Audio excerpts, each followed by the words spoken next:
ಬೀದರ್ ಜಿಲ್ಲೆಯ ಹುಮನಾಬಾದ್ ತಾಲೂಕಿನಲ್ಲಿರುವ BSSK ಸಕ್ಕರೆ ಕಾರ್ಖಾನೆ ಪ್ರಾರಂಭ ಮಾಡಿದರೆ ಇಂದು ರೈತರು ಪ್ರತಿಭಟನೆ ಮಾಡುವಂತಹ ಅವಶ್ಯಕತೆ ಇರ್ತಿರಲಿಲ್ಲ.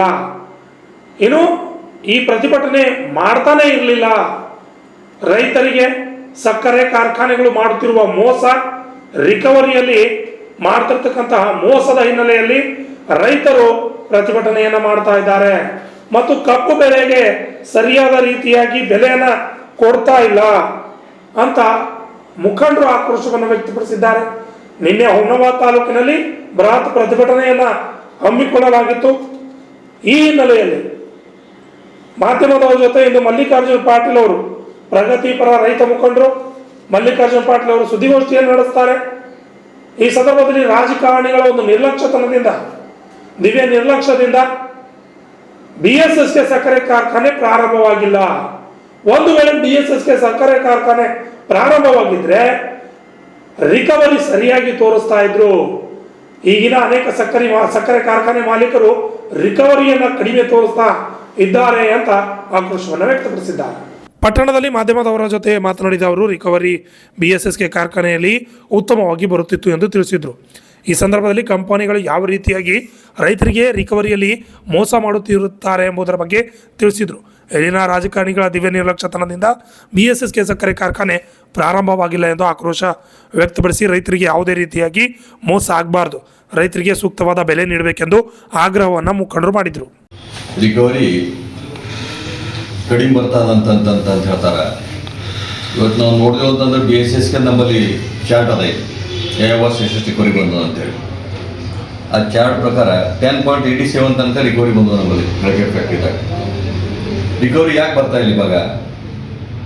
ಇದೇ ಕಬ್ಬು ಏನಾದ್ರು ನಾವು ಬೇರೆ ಫ್ಯಾಕ್ಟ್ರಿ ಕಳಿಸಿದಾಗ ರಿಕವರಿ ಹೆಚ್ಚಿಗೆ ಬರ್ತಾ ಇಲ್ಲ. ನಮ್ಮಲ್ಲಿ ಯಾಕೆ ರಿಕವರಿ ಬರ್ತಾ ಇಲ್ಲ? ಅದು ಬೇರೆ ಫ್ಯಾಕ್ಟ್ರಿ ನಾವು ಸಪ್ಲೈ ಮಾಡಿದ್ರೆ ದುಡ್ಡು ಹೆಚ್ಚಿಗೆ ಸಿಗ್ಲತ್ತದ ನಮಗೆ. ಇಲ್ಲಿ ನಮಗೇನದ ಅಂತಂದ್ರೆ ಫ್ಯಾಕ್ಟ್ರಿ ಎಲ್ಲಿ ಗೊಂದಲ ಆಗ್ತದ, ಎಲ್ಲಿ ರಿಕವರಿ ಗೊಂದಲ ಆಗ್ತದೆ ವಿಚಾರ ಮಾಡ್ಬೇಕಲ್ಲ. ಮತ್ತು ರೈತರು ಹೋದಾಗ ಈಗ ಟೆಸ್ಟ್ ಮಾಡ್ಕೊಂಡು ರಿಕವರಿ ಟೆಸ್ಟ್ ಮಾಡ್ಕೊಂಡು ಹೋಗ್ಬೇಕಲ್ಲ. ಇವರು ನಮ್ಮ ರೈತರಿಗೆ ಯಾಕೆ ಲಾಸ್ ಮಾಡತ್ತಾರ? ಇವತ್ತು ಜಿಲ್ಲೆಗೆ ರೈತರಿಗೆ ಏನದ ಅಂತಂದ್ರೆ ಕೀಳ್ಮಟ್ಟ ನೋಡತ್ತಾರಲ್ಲ ರಾಜಕಾರಣಿಗಳು. ಯಾರು ಏನದ ಅಂದ್ರೆ ಇದಕ್ಕೆ ರೈತರ ಬಗ್ಗೆ ಏನಂದ್ರೆ ಮಾತಾಡ್ಲಿಕ್ಕೆ ಯಾವುದೇ ಪಕ್ಷದ ರಾಜಕೀಯ ಇರಲಿ ಮಾತಾಡ್ಲಿಕ್ಕೆ ರೆಡಿ ಇಲ್ಲ. ಇವತ್ತು ಶುಗರ್ ಫ್ಯಾಕ್ಟ್ರಿ ರೆಡಿ ಚಾಲು ಮಾಡಕ್ಕೆ ಯಾರು ಧ್ವನಿ ಎತ್ತಲತ್ತಿಲ್ಲ. ಇವತ್ತೇನಾದರೂ ಕೂತ್ ನೋಡತ್ತಾರ. ರೈತರಿಗೆ ಕಿಮ್ಮತ್ ಇಲ್ಲ ಅಲ್ಲತ್ತದ ಇಲ್ಲಿ. ಅದಕ್ಕೆ ದಯವಿಟ್ಟು ಎಲ್ಲ ಸಂಘ ಸಂಸ್ಥೆಗಳಿಗೆ ಎಲ್ಲದಕ್ಕೂ ಏನದ ನಾನು ವಿನಂತಿ ಮಾಡ್ತೀನಿ. ಎಲ್ಲ ಸಂಘ ಸಂಸ್ಥೆ ಇರ್ಬೋದು, ವಕೀಲರ ಸಂಘ ಇರ್ಬೋದು, ದಲಿತರ ಸಂಘ ಇರ್ಬೋದು, ಎಲ್ಲ ಸಂಘಗಳಿಗೆ ವಿನಂತಿ ಮಾಡ್ತೀನಿ. ರೈತರು ಬೆನ್ನಲ್ಲಾಗಿ ನಿಂದಿರ್ಬೇಕು. ರೈತರು ಇದ್ರೆ ಏನದ ಅಂತಂದ್ರೆ ನಮ್ದೆಲ್ಲ ಬದುಕದ, ನಾವೆಲ್ಲ ರೈತರೇ ಇದ್ದೆವು. ದಯವಿಟ್ಟು ಎಲ್ಲರೂ ಇದ್ರೆ ಧ್ವನಿ ಎತ್ತಿ ಏನದ ಅಂತಂದ್ರೆ ರೈತರ ಪರವಾಗಿ ಹೋರಾಟ ಚಾಲು ಮಾಡಬೇಕು ಅಂತಂಬುದೇನದ ನಾನು ವಿನಂತಿ ಮಾಡ್ತೀನಿ.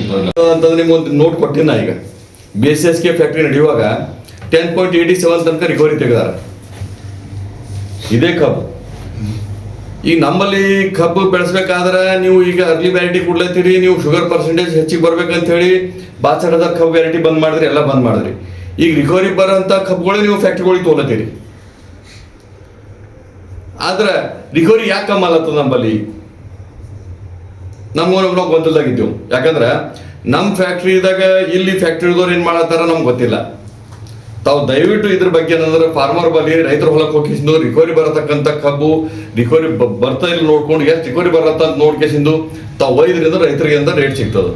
ಎರಡನೇದಾಗಿ ಈಗ ಬೀದರ್ ಜಿಲ್ಲೆಯಲ್ಲಿ ಅತಿವೃಷ್ಟಿಯಾಗಿ ಉದ್ದು, ಹೆಸರು, ತೊಗರಿ ಎಲ್ಲ ಬೆಳೆ ಹೋಗ್ಯಾವ. ಈಗ ಮುಂದಿನ ದಿನಗಳು ಈಗ ಈಗ ಬಿತ್ತದ್ನು ಬೆಳೆಗಳು ಆಗಪ್ಲೇ ಇಲ್ಲ. ನಾವು ಹೊಲನೇ ಹೊಡೆದಿಲ್ಲ. ಯಾವ ಕಡ್ಡಿ ಆಗಲ್ಲ, ಜೋಳ ಆಗಲ್ಲ, ಮೇರೆಗ ಯಾವುದೂ ಆಗಲ್ಲ ನಮ್ಮ ಭಾಗದಾಗ. ಕಬ್ಬು ಒಂದೇ ನೆರವಾದ. ಈಗ ನೀವು 3,300 ರೂಪಾಯಿ ಕೊಟ್ಟರು ಬಿ ಇವತ್ತು ಕಬ್ಬು ನಮಗೆ 40 ರಿಕವರಿ ಬರ್ತಿತ್ತು. ಇವಾಗ ನಮ್ಮ ಎಕ್ಸಾಂಪಲ್ ಅದ, ಇವು ನಮ್ಮ ರವಿ ಶಿವಪೂಜಿ ಅವರು ನಿನ್ನೆ ಕಬ್ಬು ಹೋಗ್ಯದ. ಈಗ ಅವ್ರ ಬಲ್ಲಿ ಮುಕ್ತಾಯ ಆಗ್ಯದ. ವರ್ಷಿಗೆ ಅವರೇಜ್ ನಮ್ಮಲ್ಲಿ 40 ಟನ್ ಬಂದಿತ್ತು ಅವ್ರ ಬಲ್ಲಿ. ಈಗ 30 ಟನ್ ಅವರೇಜ್ ಬಂದವು ಮಳೆ ಹೆಚ್ಚಾಗಿ ನೀರು ನಿಂತು. ನೀವು 3,300 ಕೊಟ್ಟರು ನಮ್ಗೆ ಎವರೇಜ್ದಾಗ ಕೊಡಂಗಿಲ್ಲ ಕಬ್ಬಿನ ಎವರೇಜ್. ಯಾಕಂದ್ರೆ ಇಳುವರಿ ಕಮ್ಮಿ ಬರ್ತಾ ಇದೆ. ಅಂದ್ರೆ ನಾವು ರೈತರಿಗೆ ಇವತ್ತು ನೀವು ಬಸ್ ಫ್ರೀ ಕೊಡ್ಲತ್ತೀರಿ, ಕರೆಂಟ್ ಫ್ರೀ ಕೊಡ್ಲತ್ತೀರಿ, ಎಲ್ಲದಕ್ಕೆ ಸಬ್ಸಿಡಿ ಕೊಡ್ಲತ್ತೀರಿ. ಒಂದ್ರೆ ಫ್ಯಾಕ್ಟ್ರಿದವ್ರ ಕೈಲಿ ಆಗ್ಲಿಲ್ಲ, ನೀವು ಫ್ಯಾಕ್ಟ್ರಿದವರು ನೀವೆಲ್ಲ ಕುಂತು ಡಿಸ್ಕಷನ್ ಮಾಡಿದಾಗ ನಮ್ಮ ರೈತರಿಗಿಂದ 3,300 ರೂಪಾಯಿ ನೀವು ಕೊಡ್ತೇನೆ ಅಂತ ಹೇಳಿರಿ. 3,300 ರೂಪಾಯಿ ನಾವು ಕೊಡುವಂತ ನೀವು ಸರ್ಕಾರದವ್ರು ಕೊಡ್ತಾರೋ ಅಥವಾ ಫ್ಯಾಕ್ಟ್ರಿದವ್ರು ಕೊಡ್ತಾರೋ, ಬಟ್ ನಮ್ಮ 3,300 ಕೊಡುವಂತ ವ್ಯವಸ್ಥೆ ಆಗಬೇಕು. ಜಿಲ್ಲಾಧಿಕಾರಿಗಳು ನಾವು ಮನವಿ ಮಾಡೋದು ಇಟ್ಟೇ ಅದ. ಯಾಕಂದ್ರೆ ನೀವು ಬರೀ ರಿಕವರಿ ಭಾನ ಮುಂದಿಟ್ಕೊಂಡು ನೀವು ರೈತರಿಗೆ ಕೊಲ್ಬೇಡ್ರಿ. ಯಾಕಂದ್ರೆ ನಮ್ಮಲ್ಲಿ ಕಬ್ಬಿನ ಬೆಳೆಸ್ಬೇಕಾದ್ರೆ ಬೇರೆ ಜಿಲ್ಲೆಗಾಗಲಿ ಬೇರೆ ರಾಜ್ಯದಾಗಲಿ ಅವ್ರು ಎಷ್ಟು ಖರ್ಚು ಮಾಡ್ತಾರೆ ಅದಕ್ಕೆ ಹೆಚ್ಚು ಖರ್ಚು ಮಾಡ್ತೀವಿ ನಾವು ಬೆಳೆಸ್ಬೇಕಾದ್ರೆ. ಖರ್ಚು ನಮ್ಗೆ ಯಾವುದು ಕಮ್ಮಿ ಬರ್ತಾ ಇಲ್ಲ. ಮತ್ತು ಅವ್ರಿಗೊಂದು ರೇಟು ನಮಗೊಂದು ರೇಟು ಯಾಕೆ ನೀವು ಗೊಂದಲ ಮಾಡ್ತಾ ಇದ್ದೀರಿ? ಆ ರೈತರಿಗೊಂದು ನ್ಯಾಯ ಸಿಗಬೇಕು, ನಮಗೊಂದು ನ್ಯಾಯನ. ಬೀದರ್ ಜಿಲ್ಲೆಯಲ್ಲಿ ರೈತರು ಹೋರಾಟ ಚೆನ್ನಾಗಿಲ್ಲ, ರೈತರು ಹೇಳ್ತಾ ಇಲ್ಲ ಅಂತಂಬದ್ದು ಏನದ ಅಂದ್ರೆ ತಾವು ಇಲ್ಲಿ ಲೀಡ್ಗಳ ಮನೋಸ್ಥಿತಿ ಏನದ ಅಂತಂದ್ರೆ ತಾವು ಗೊಂದಲಕ್ಕೀಡಾಲತ್ತಿದ್ರೆ ನಮ್ಗೆ ಅರ್ಥ ಆಗ್ತಾ ಇಲ್ಲ. ಇದೇ ರೀತಿ ಶುಗರ್ ಫ್ಯಾಕ್ಟ್ರಿ ಅದ ನಮ್ಮಲ್ಲಿ, ಬೇಸಿಗೆ ಶುಗರ್ ಫ್ಯಾಕ್ಟ್ರಿ. ಆಲ್ರೆಡಿ NCDC-ಲಿಂದ 550 ಕೋಟಿ ರೂಪಾಯಿ ನಾವು ಕೊಡ್ಲಿಕ್ಕೆ ರೆಡಿ ಇದ್ದೀವಿ ಅಂತ ಒಂದು ಸೆಕ್ಷನ್ ಲೆಟರ್ ಕಳ್ಸಾರ ರಾಜ್ಯ ಸರ್ಕಾರಕ್ಕೆ. ತಾವು ಇದಕ್ಕೆ ಪರಿಶೀಲನೆ ಮಾಡಿ ನಮ್ಗೆ ಕಳಿಸ್ಕೊಡ್ರಿ ಅಂತೇಳಿ. ಅದು ಮಾಡ್ಲಾಕ ರೆಡಿ ಇಲ್ಲ. ಲೀಸ್ ಕೊಡ್ಬೇಕಂತ ಮಾಡಿದಾರ. ಲೀಸ್ ಪಾರ್ಟಿ ಬಂದದ. ಲೀಸ್ ಪಾರ್ಟಿ ಮುಂದೆ ತಾವು ಯಾವುದು ತಗೋತಾ ಇಲ್ಲ.